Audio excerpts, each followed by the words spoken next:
நமச்சிவாய.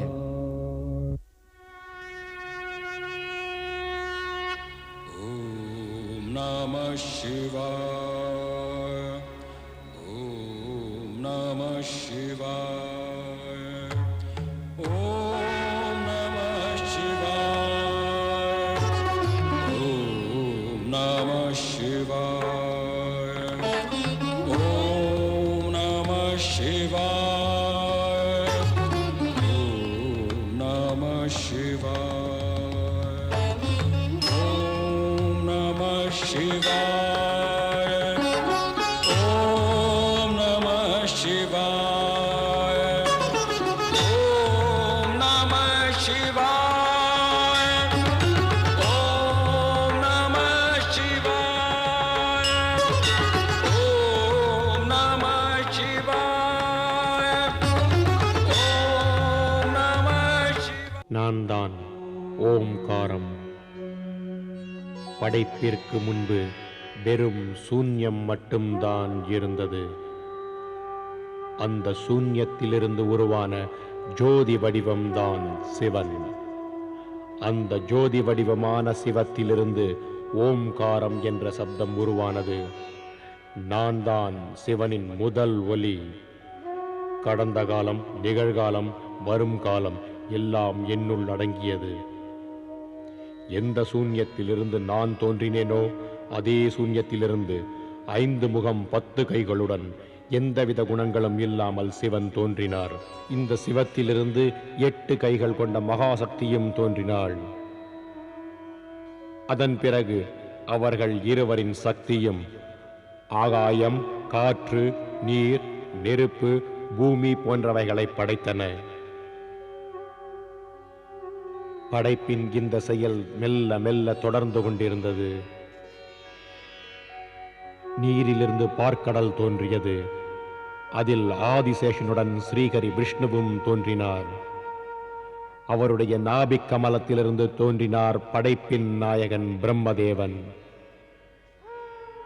இந்த படைப்பிற்கு பின்னணியில் சிவனின் திருவிளையாடல் இருந்தது. ஆனால் பிரம்மாவும் விஷ்ணுவும் இந்த திருவிளையாடலை கண்டு ஆச்சரியமடைந்தனர்.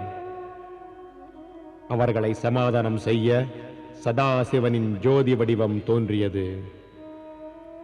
சதாசிவனின் ஆணைப்படி பல யுகங்களாக ஜோதி வடிவத்தின் ஆதியையும் அந்தத்தையும் தேடி தோல்வியுற்ற பிரம்மாவுக்கும் விஷ்ணுவுக்கும் தவம் செய்ய ஆணை கிடைத்தது. அவர்களுடைய தவம் முழுமையடைந்தவுடன் சிவசக்தி இணைந்த அர்த்தநாரி வடிவம் தோன்றியது. அவர் பிரம்மாவிற்கு படைக்கும் தொழிலை ஆரம்பிக்குமாறு உத்தரவளித்தார். படைப்பை காக்கும் பொறுப்பை விஷ்ணுவுக்கு அளித்தார்.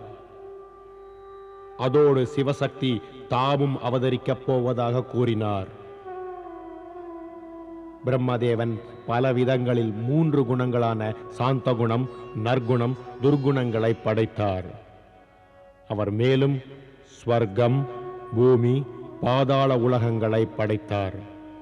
அதில் தேவர்கள், அசுரர்கள், மானிடர்களையும் படைத்தார்.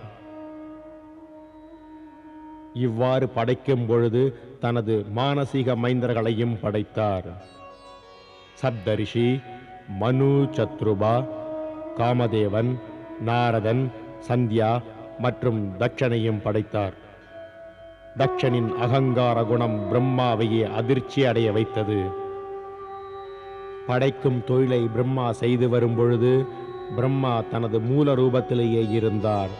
ஆனால் அவர் தனது படைப்புகளை ஒரு நிலையில் வைக்க சாதாரண உருவத்தை எடுக்கவும் வரம் பெற்றிருந்தார். அதன் பிறகு பிரம்மனின் ஆணைப்படி மனு சத்ருபா திருமணம் நிச்சயிக்கப்பட்டது. காயஜம் கர்மஜம் வா ஸ்ரவணநயனஜம் வா மானசம் வா பராதம் விஹிதம் அவிஹிதம் வா. ஹே மனு, ஹே சத்ருபா, சிருஷ்டியின் முதல் மானிடர்களான உங்கள் இருவரையும் நாங்கள் வரவேற்கிறோம். பரமபிதா பிரம்மதேவா, நாங்கள் தாம்பத்திய வாழ்க்கையில் பிரவேசித்து விட்டோம். இப்பொழுது தங்கள் ஆணை என்ன? விதி எழுதிய வழிப்படி நீங்கள் இருவரும் மானிட சிருஷ்டியை ஆரம்பிக்க வேண்டும். பிரம்மதேவரே, விதி சொல்லும் வழியை தங்கள் ஆசீர்வாதம் கொண்டு கடப்போம். இதில் எமக்கு சந்தேகம் இல்லை.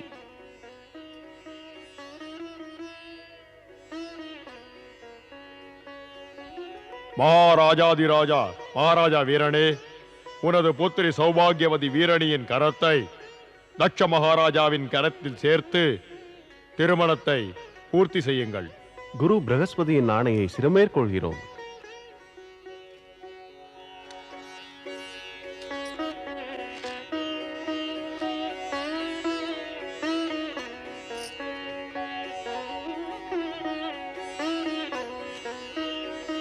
மகாராஜா விரணாகிய நான் என் புத்திரி விரணியை மகாராஜா தட்சனிடம் சமர்ப்பிக்கிறேன். சௌபாகியவதி பவ. மங்களம் உண்டாகட்டும்.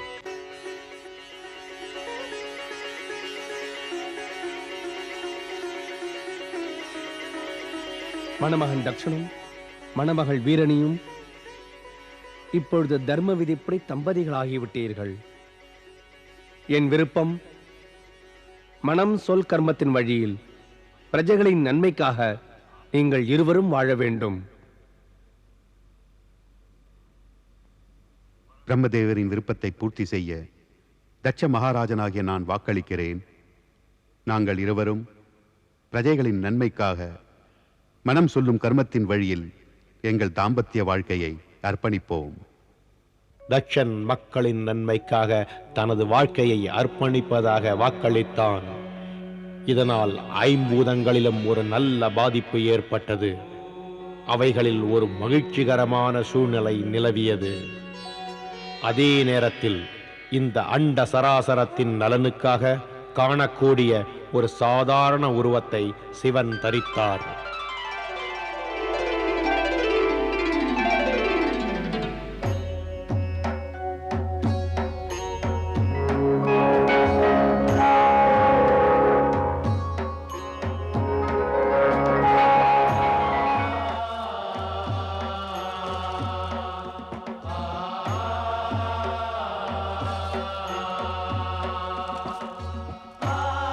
பூதகடங்களின் நாயகன் பகவான் சிவசங்கரனுக்கு, பூதகடங்களின் நாயகன் பகவான் சிவசங்கரனுக்கு, பூதகடங்களின் நாயகன் பகவான் சிவசங்கரனுக்கு, பூதகடங்களின் நாயகன் பகவான் சிவசங்கரனுக்கு, பூதகடங்களின் நாயகன் பகவான் சிவசங்கரனுக்கு. சதாசிவ ஸ்வரூபமான பகவான் சிவசங்கரனுக்கு ஜெய். ஹர ஹர ஹர மகாதேவ. ஹர ஹர ஹர மகாதேவ. ஹர ஹர ஹர மகாதேவ. ஹர ஹர ஹர மகாதேவ. ஹர ஹர மகாதேவ. ஹர ஹர ஹர மகாதேவ. ஹர ஹர மகாதேவ. ஹர ஹர மகாதேவ. ஹர ஹர மகாதேவ. ஹர ஹர மகாதேவ. ஹர ஹர மகாதேவ. ஹர ஹர மகாதேவ. ஹர ஹர மகாதேவ. ஹர ஹர மகாதேவ.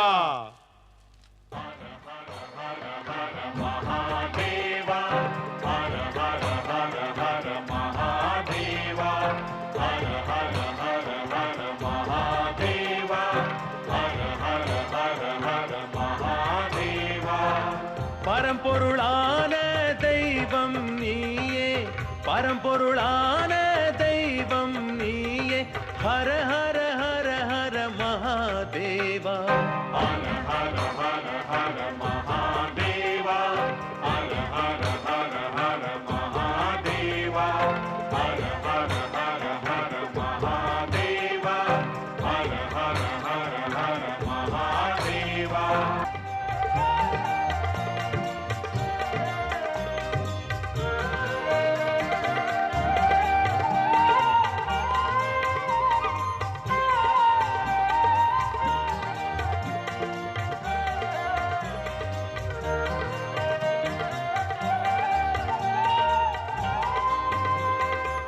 சந்திர ஒளி போல் அருளை பொழிந்து கருணை கடலே நீ காப்பாய்.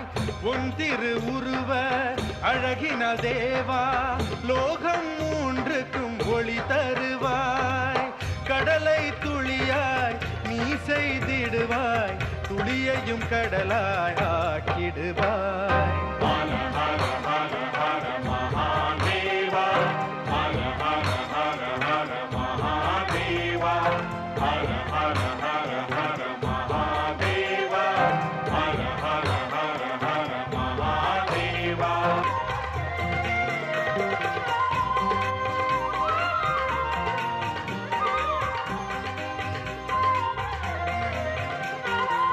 ஜய ஜய ஹர ஹர மகாதேவனே தினமுன்னாமம் ஜபித்தாலே உளம் மிக மகிழ்வாய் சிவசங்கரனே உயர்வு வரும் அதன் பலனாலே சிவமயமான ஆத்மாவெல்லாம் உள்ளம் தெளியும் உயர்வாலே ஹர ஹர ஹர ஹர மகாதேவா ஹர ஹர ஹர ஹர மகாதேவா ஹர ஹர ஹர ஹர மகாதேவா ஹர ஹர ஹர ஹர மகாதேவா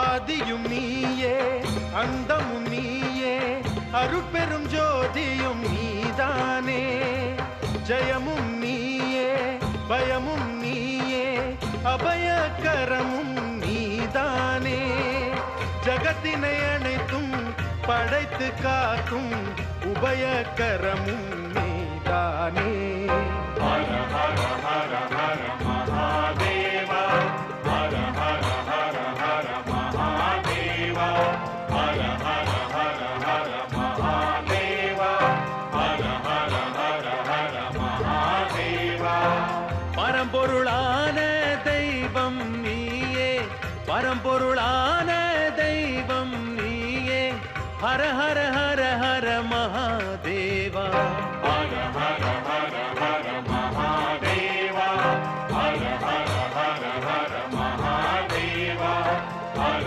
ஹர ஹர ஹர மகாதேவா ஹர ஹர ஹர ஹர மகாதேவா ஹர ஹர ஹர ஹர மகாதேவா ஹர ஹர ஹர ஹர மகாதேவா ஹர ஹர ஹர ஹர மகாதேவா ஹர ஹர ஹர ஹர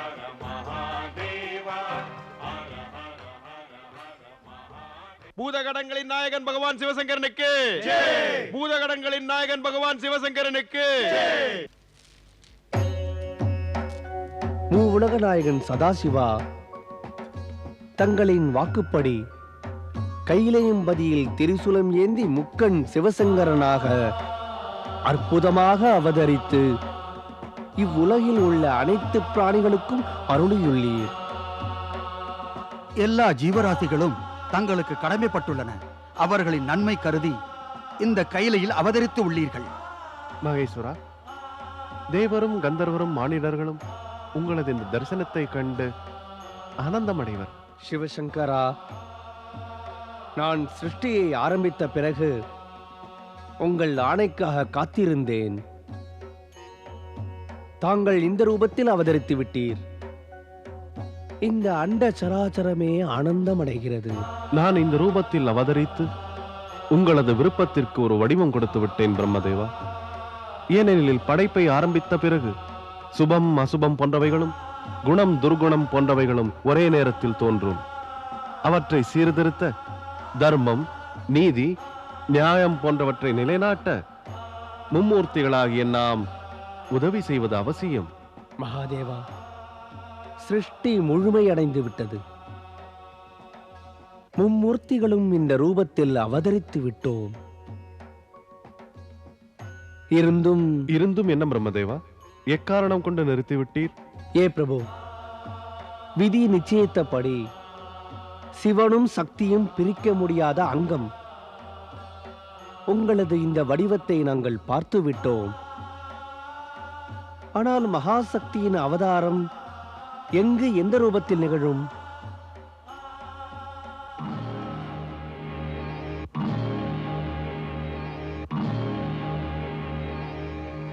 எங்கள் சந்தேகத்தை தீர்க்க முடியுமா விஸ்வேஸ்வரா? நாராயண நாராயண, சிவசங்கரனின் இந்த மௌனத்தில் ஏதோ ரகசியம் இருக்கிறது பிரபு. ரகசியம்தான்.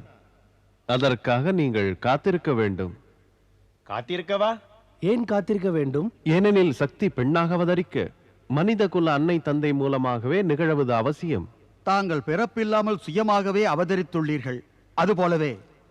அதுபோல சக்தி அவதரிக்க முடியாது. அப்படி நடப்பது படைப்பின் விதிப்படியும் இயற்கையின் நியதிப்படியும் நிச்சயிக்கப்பட்டுள்ளது. நாராயண நாராயண. அப்படி என்றால் தாங்களே கூறுங்கள் மகேஸ்வரா, சக்தியின் பெண் அவதாரத்திற்கு அன்னை தந்தை யார்? தட்ச மகாராஜன் சக்தியின் பெண் அவதாரத்திற்கு தந்தையாவான். அவனுடைய தர்மபத்தினி தேவி வீரிணி அவளது அன்னை பதவியை பெறுவாள். நாராயண நாராயண. என் மானசிக புத்திரன் தக்ஷன் ஆதிசக்திக்கு தந்தையாவானா? ஆச்சரியம் பிரபு. இதில் என்ன ஆச்சரியம் பிரம்மதேவா? மகாராஜா தட்சன் ராஜாக்களில் சிறந்தவன். அவன் இதுவரை பல சிறந்த பெண்களை பெற்றெடுத்தவன். அவனே இந்த சக்தியை மகளாக பெற முழுமையான தகுதியுள்ளவன். தங்கள் விருப்பம் பிரபு. ஆயினும் தாங்கள் அறிவீர் பிரம்மதேவா, எந்த சிறந்த காரியமும் தவம் செய்யாமல் நடைபெறாது. அப்படியென்றால் தட்ச மகாராஜனும் தேவி வீரணியும் அன்னை சக்தியை பெண்ணாக பெறுவதற்கு தவம் செய்ய வேண்டுமா? இது நியதி ஸ்ரீஹரி. ஏனெனில் சிவத்தின் அங்கமான சக்தியை ஆராதிக்காமல் அவள் பெண்ணாக பிறக்க எப்படி சம்மதிப்பாள்? பரமபிதா பிரம்மதேவா, தட்ச மகாராஜனை இதற்காக நீங்கள் தான் சம்மதிக்க வைக்க வேண்டும். இந்த புண்ணிய காரியத்தை அவசியம் செய்வேன் மகாதேவா. இப்பொழுது எனக்கு உத்தரவு தாருங்கள். நான் உங்களை தரிசிக்க வந்து கொண்டிருப்பேன். ஹர ஹர மகாதேவா, ஹர ஹர மகாதேவா, ஹர ஹர மகாதேவா, ஹர ஹர மகாதேவா, ஹர ஹர மகாதேவா, ஹர ஹர மகாதேவா, ஹர ஹர மகாதேவா, ஹர ஹர ஹர ஹர மகாதேவா, மகாதேவா, ஹர ஹர மகாதேவா. ஹர ஹர மகாதேவா. ஒரு புறம் 3 தேவர்களும் தட்சனுக்கு பிறக்கப் போகும் சக்தியின் அவதாரமான மகளை பற்றி பேசிக் கொண்டிருந்தனர். மற்றொரு புறம் தட்சனுக்கு பிறந்த பல மகள்களில் ஒருவளான மிக அழகான தென்றலை போன்ற பனித்துளியை விட மென்மையான ஓடும் நதி போல் நாட்டியமாடும் ரதி மீது மலர்கணைகளை தொடுக்கும் மன்மதன் காதல் கொண்டான்.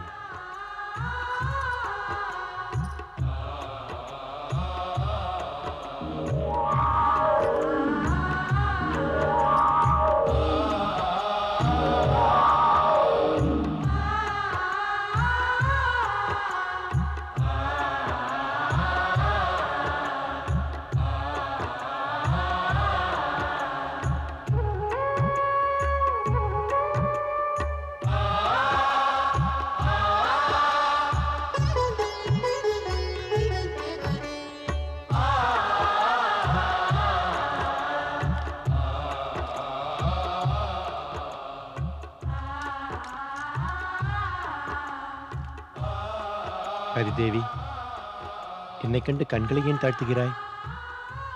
நாணம். நீ இங்கு எனக்காகத்தானே காத்திருக்கிறாய்? ம், ம்ஹும்.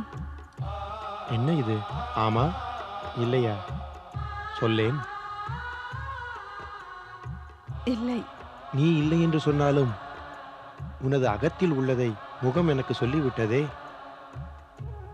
ரதி, நாம் இன்னும் எவ்வளவு நாள் பிரிந்திருப்பது? எனக்கு என்ன தெரியும்? எனக்கும் தெரியாதுதான். ஆனால் ஒன்று மட்டும் நிச்சயம், நீ என்னை அதிக நாள் பிரிந்திருக்க முடியாது. ரதியும் காமதேவனும் சேரும் நாள் வந்துவிடும்.